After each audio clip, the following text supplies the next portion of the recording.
Hello YouTube, it's the Magnum94 here, and I noticed something very interesting when I was editing my last video.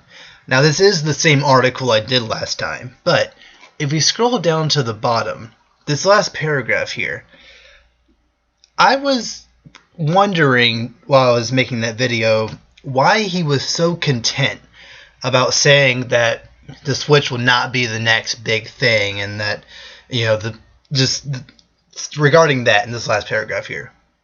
But I noticed that this sentence here, this is not the next big thing. That's a hyperlink. So let's see where this leads, shall we? It leads to an article titled, "Nintendo Switch Will Likely Fail." And I'm not going to say that this article is a worse article than that other one, because at least this one I feel has a point and at least somewhat supports it. But it's still a pretty terrible article, and it is by the same website. But just seriously, 2 articles in the span of one day, right after the Switch launched. I mean, I guess it makes my job easier. So yeah, let's get started on this, shall we? As the highly anticipated release of the Nintendo Switch is finally here, it's fair to say that it is extremely underwhelming to the general gaming community outside Nintendo fans. Make no mistake, this is not a review, but more of an opinion on the console itself and why it will likely fail to succeed. It's a bit wordy there, but that's not the issue here. I feel like people on this website, maybe it's the same author, I don't know. All it just says is iTechHeads, so that's the website's name. So they don't actually give the name of the writers, but I just kind of feel like in general, this website only takes information that's relevant to the article they're writing, and then cites that. Or doesn't even cite it, just takes general information and states it as a fact. Like here, it's fair to say that it is an extremely underwhelming to the general gaming community outside Nintendo fans. I've seen plenty of Sony and Microsoft exclusive gamers on N4G, one of the most anti-Nintendo websites out there. I've seen many people on that website say that they actually find this concept interesting. They actually are planning on picking one up once more games come out. They really like the idea of taking something like Legend of Zelda or Super Mario Odyssey, a console-like experience, with you on the go. And there's some people who are saying that they would get this if they could play Call of Duty, Grand Theft Auto, all these other third-party games, which may or may not actually come to the system. But if they do come to the system, I've seen a lot of people who say they will get the Nintendo Switch just so they could play third-party games on the go, something you couldn't do with these other platforms. Now, I'm not going to say that there's not opposition out there. There are definitely people who are underwhelmed by the concept. It is underpowered. It does have a somewhat lackluster launch lineup in the States. But I've honestly seen about as much positivity as I have lukewarm / negativity on this thing. So, again, maybe I'm just looking at, like, bits of information, but, like, I feel like this person didn't really dig that deep into it. I feel like he just kind of saw it at face value and just assumed that people didn't like it. But yeah, let's continue.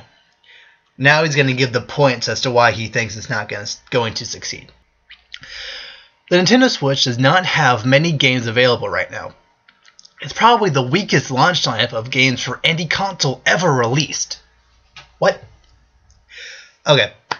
For now, I'm going to ignore PlayStation or Xbox consoles or anything non-Nintendo with his comment here, saying that this is the weakest launch lineup of any console ever.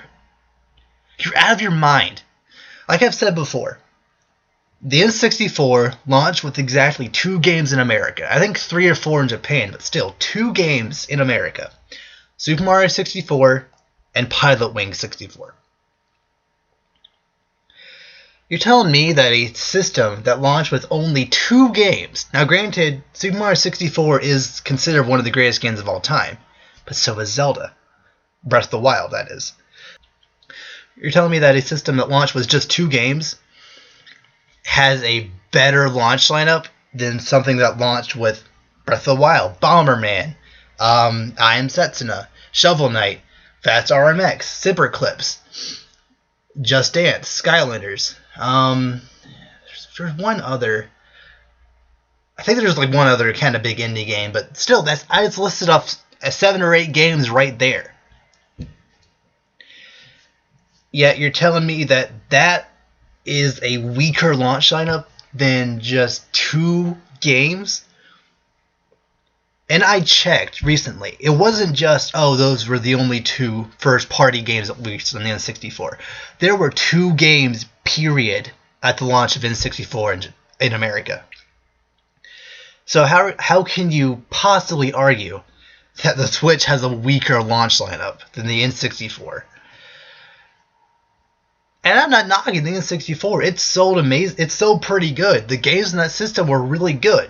But just by comparison to the Switch, at least, the N64's launch lineup, it was nothing. And again, I very easily could make similar comparisons to Sony and Microsoft consoles, which I very well might do later on if it's relevant. But just from Nintendo's standpoint alone, the Switch is not even the weakest lineup. And I think the 3DS, it launched with Pilot Wings 3D, or Pilot Wings Resort, and like a couple of other games. There wasn't really a big first-party game at launch. There definitely wasn't like Zelda at launch of the 3DS. Yeah, I honestly can't remember anything else really significant that released with the 3DS. Maybe the Street Fighter 4 port was at launch. I can't exactly remember. But still, there weren't many games, and there definitely wasn't anything to the caliber of Zelda. So, yeah, just you're straight up wrong there. I'm sorry, but you just are. But yeah, let's continue. The biggest and best game on the Switch is The Legend of Zelda Breath of the Wild. This game is awesome on the Wii U, giving gamers even less reason to buy into the Nintendo Switch. Okay. Here is where I'll get into Sony and Microsoft systems. People tout the PlayStation 4 and Xbox Ones as one of the greatest launch lineups, period. But I can make a very similar argument for those systems as you are here. You're saying here that Zelda being on the Switch is not a big deal because it's also on the Wii U.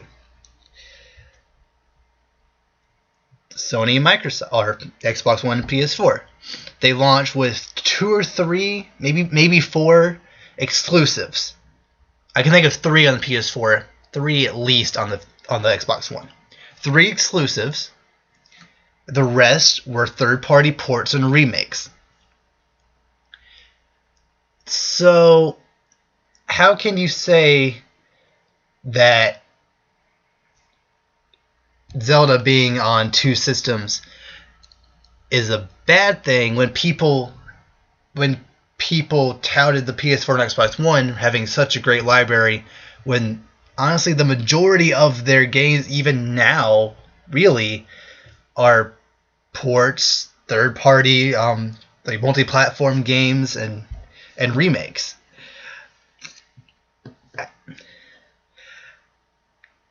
I don't know. And I might have more to say on that matter, but if it becomes relevant again, I'll speak on it. There's a history of Nintendo consoles having a very low amount of third-party games, such as Call of Duty or Grand Theft Auto. Gamers who play on Nintendo systems play them for Nintendo-made games, which there aren't even many of yet. Dude, this article was written on March 3rd. The day the system came out. Of course there's not going to be that many exclusives or even first-party games at launch. And I'll bring it back up. PS4. It launched with Knack, Resogun, which I think is like an indie second-party style game, and crap, what's it called? Killzone Shadowfall, right? So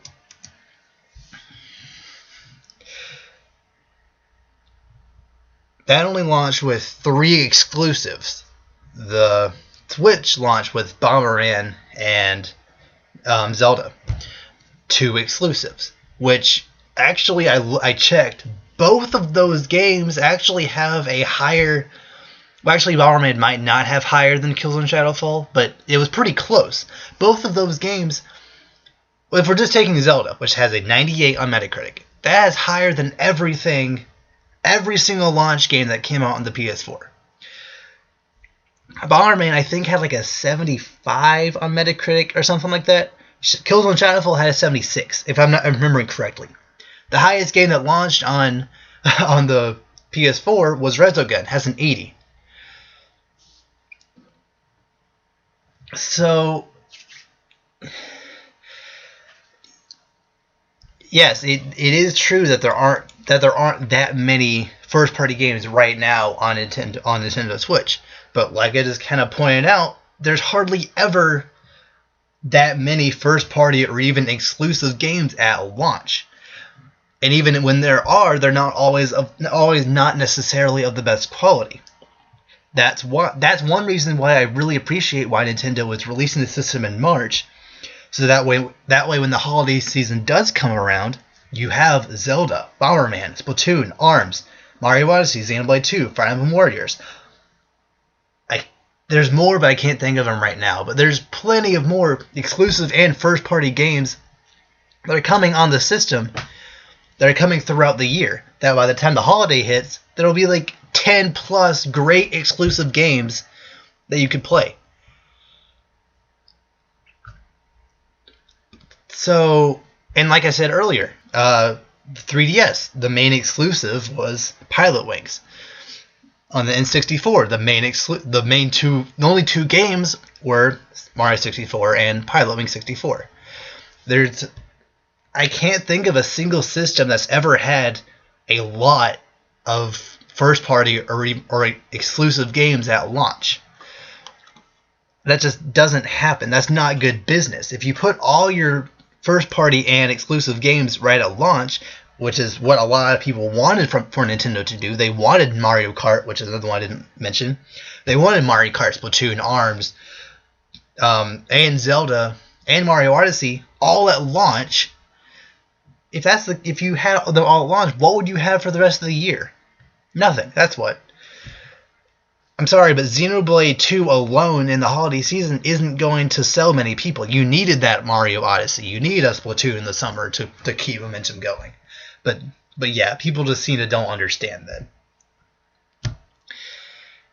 And right now, it kind of seems like the first year of Nintendo Switch is seeming to be as good, if not better, than PS4, Xbox One, and especially Wii U's first year.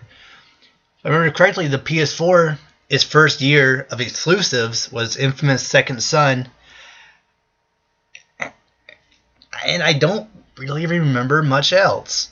Was Nathan Drake Collection the next year? Maybe. I don't really remember, though. It was Last of Us Remastered, but again, that's a remake. So yeah, I feel like the most important thing about a console is the first year of games, not just launch.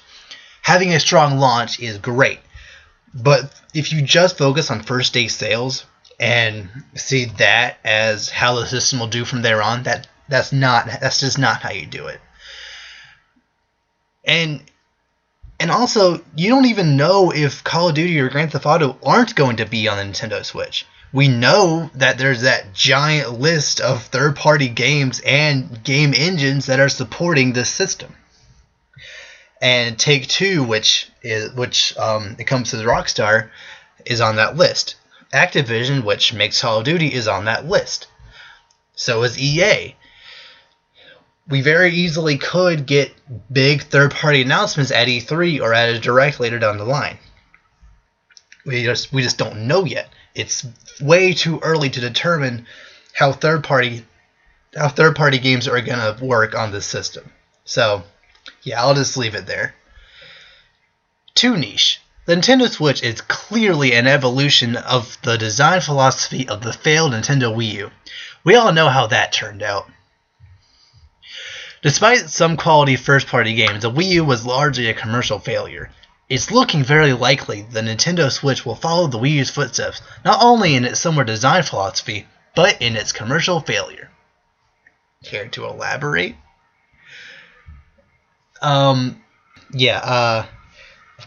The Wii U didn't have a Super Bowl commercial.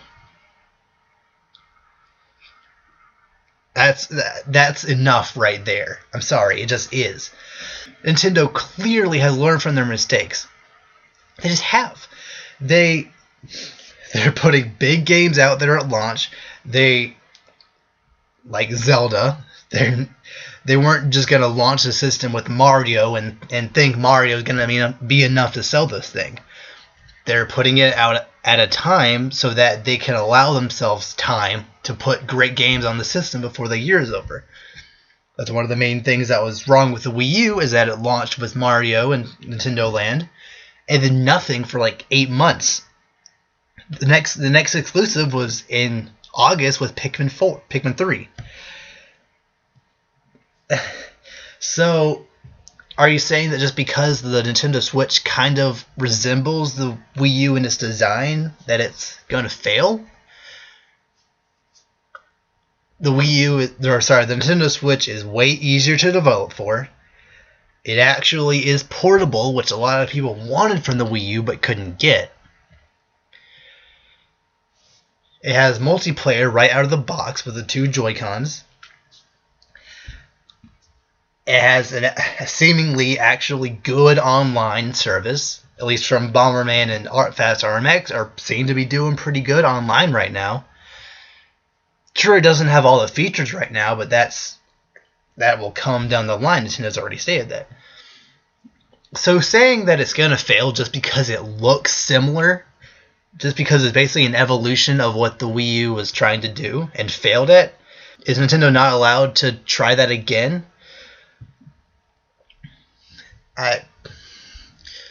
And it appears like they're actually doing that successfully now. I don't know. It just kind of seems like he just states things and then assumes that because I say these things, that means it's gonna fail. That's really not how you form an argument. But maybe he'll have some points in the next paragraph.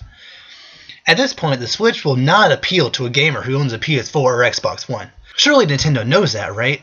Maybe they just don't care. Nintendo doesn't seem interested in directly competing with Sony or Microsoft, leaving many gamers forced to choose PS4 or Xbox One as their console of choice. Again, do you have reason, points? Like, do you have citations? Is anything that will help support your point here? You're saying that it won't appeal to PS4 or Xbox One owners, even though I've already said before that it's really enticing to a lot of people being able to play big budget games on the go with them. But you didn't even really mention why you think it's not going to appeal. You just said that it's not going to. You don't list any statistics. You don't have any quotes or anything. And saying that Nintendo doesn't seem to compete directly with Sony and Microsoft, forcing people to pick between those two and not Nintendo? I don't really understand your argument there.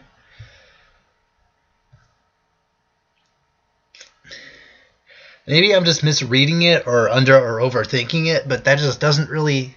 This entire too niche section here just doesn't make sense.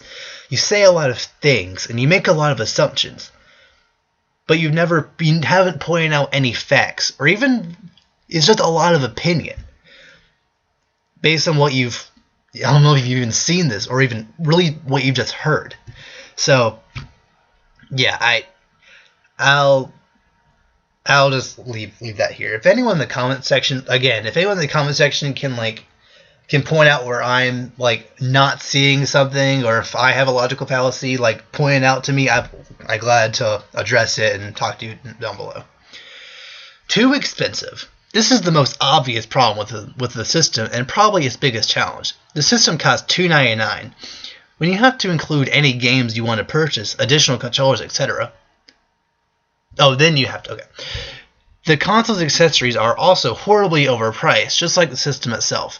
At its current price, the Nintendo Switch does not even come close to the power of a PS4, which retails for $250 with the game. It retails for $250 sometimes. The base price is $299. If I'm not mistaken, unless they had a price cut recently, I'm pretty sure it's still $299 in most cases. And yes, it does come with the game. But for the record, it kind of seems like, I might just be speculating here, but it kind of seems like Sony is trying to pivot more towards just having PS4 Pros out on the market and not discontinuing, but putting lesser of an emphasis on the base PS4.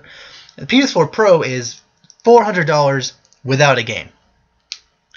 And the Scorpio that comes out this year will be even more than that, probably.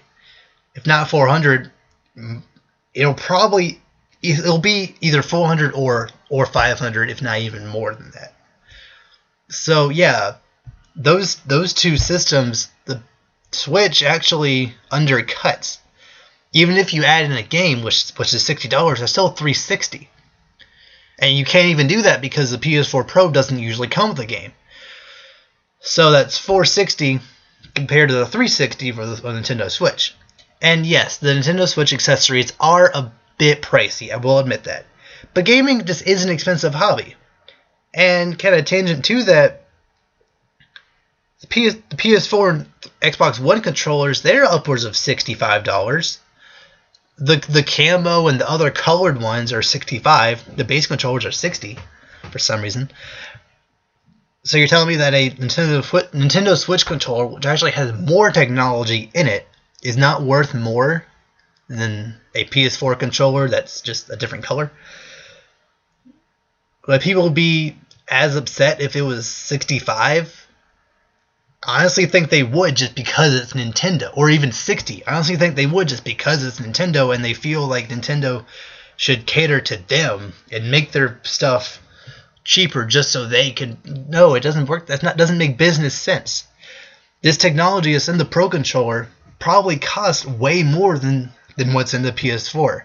I mean, maybe, I don't know, or PS4 controller, maybe. Definitely more than what's in the Wii U Pro controller. That was $50.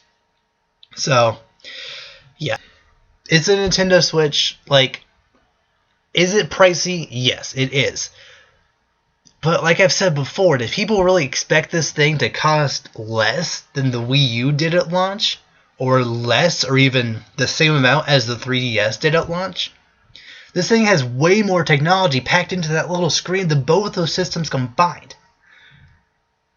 And like I've said before, a lot of Japanese and even some Western third-party companies have stated that they're surprised that the system is as cheap as it is. So, and the cost will come down after a while. The Xbox One, it dropped $100 within a year. And then it dropped $50 more the next year, I believe. So, yes, if the Nintendo Switch really doesn't sell as much as Nintendo wants, which is looking like it's going to sell pretty decently. It's already hit 1 million in 3 days. Considering it's not a holiday season and they only shipped out about 2 million at launch. That's not that bad. That's really, really not that bad. But if the system just continually doesn't sell up to par with what they want, Nintendo is very liable to lower the price. They did that with the Wii U and the 3DS.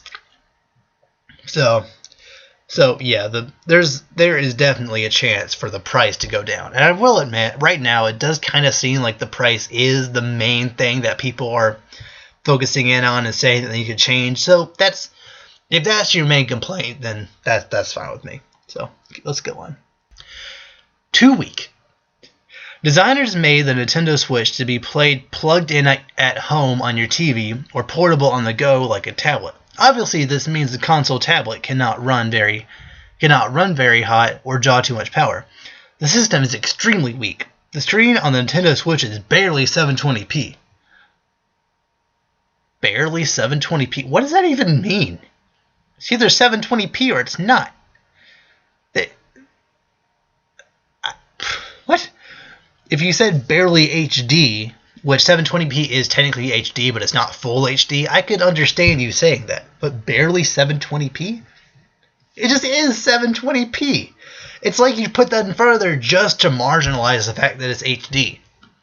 It's like, oh, it's HD, but it's barely 720p. It's not strong, and it can't be strong enough to run HD games, so it's not actually 720p. That's just your eyes tricking you to thinking it is. That's what I got from this. And granted, the system, I want to say that 720p is the standard for tablets. I could just be wrong about that, and it's probably 1080p, and I'm just wrong.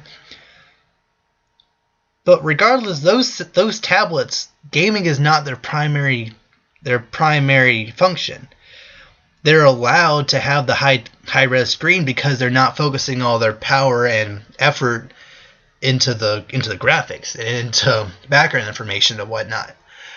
Gaming is very intense, so it running barely 720p is, I would assume that's impressive for as small the tablet is and what all is in there. So I just cannot get over the barely 720p thing. The Switch should be competing with the PS4 and Xbox One, but it doesn't even come close to the amount of graphics or performance of those systems. And granted, you are right. It's still up in the air of like how far off it is from the PS4 and Xbox One.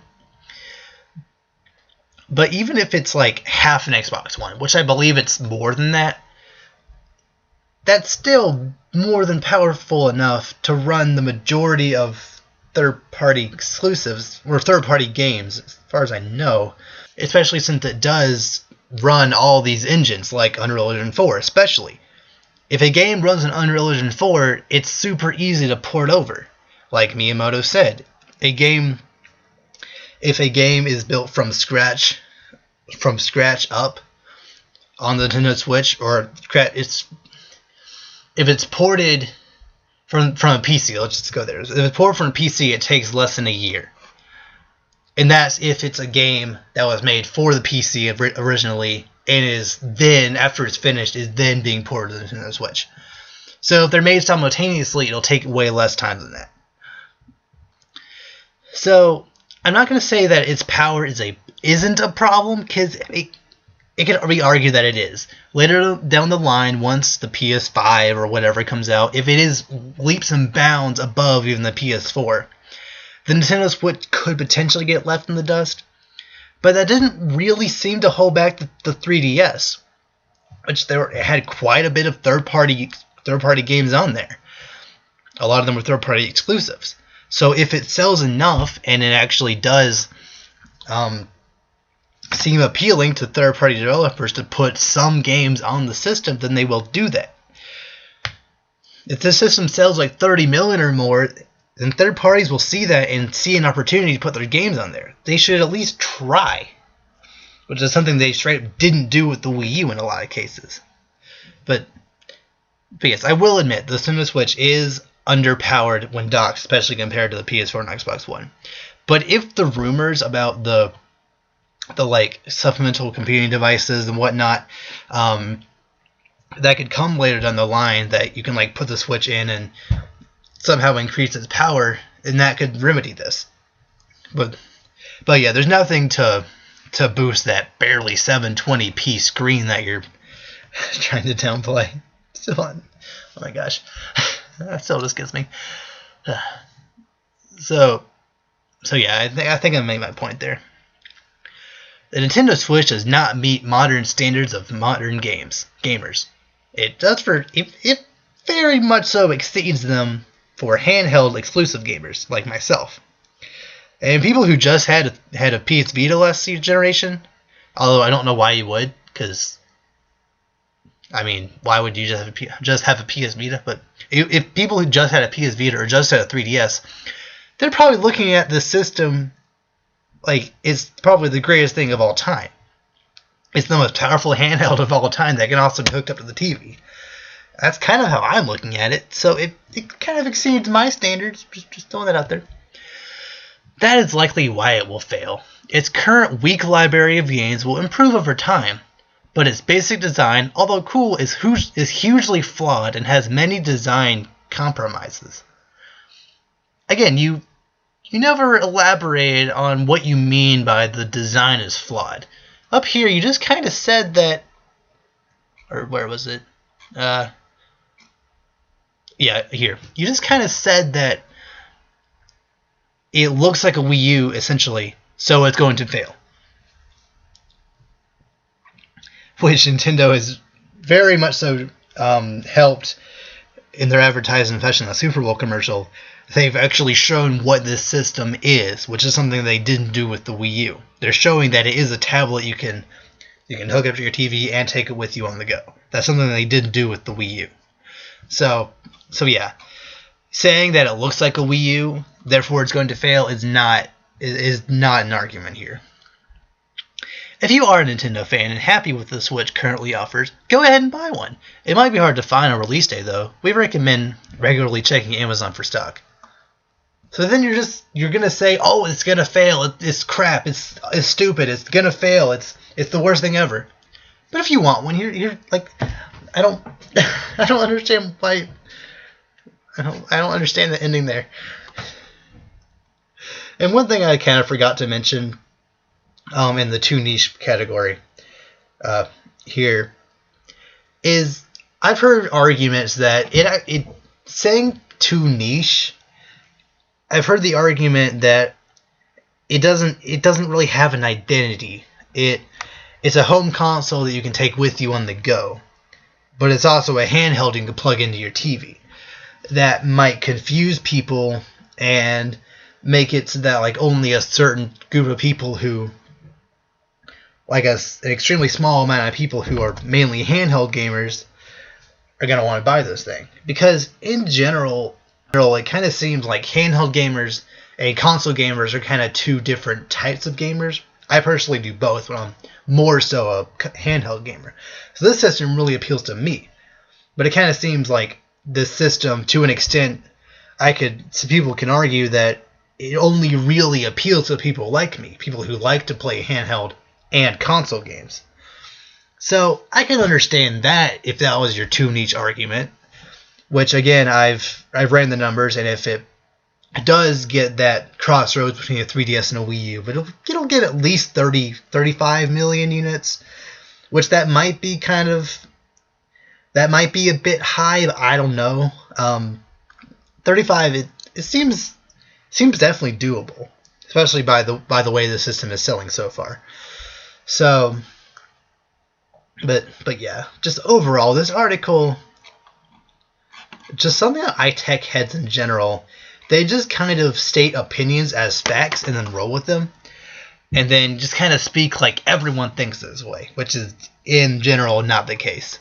But yeah, I think I've rambled on long enough. If you have any comments or opinions about this article, please leave them down below. I'd like to have a discussion with you. And yeah, do you think the Switch will fail? Do you think this article is bogus? Do you agree with this article? And if you do think the Switch has a chance to fail, leave that in the comments down below. I'm actually kind of curious in what some people might say. But yeah, until then, see you next time.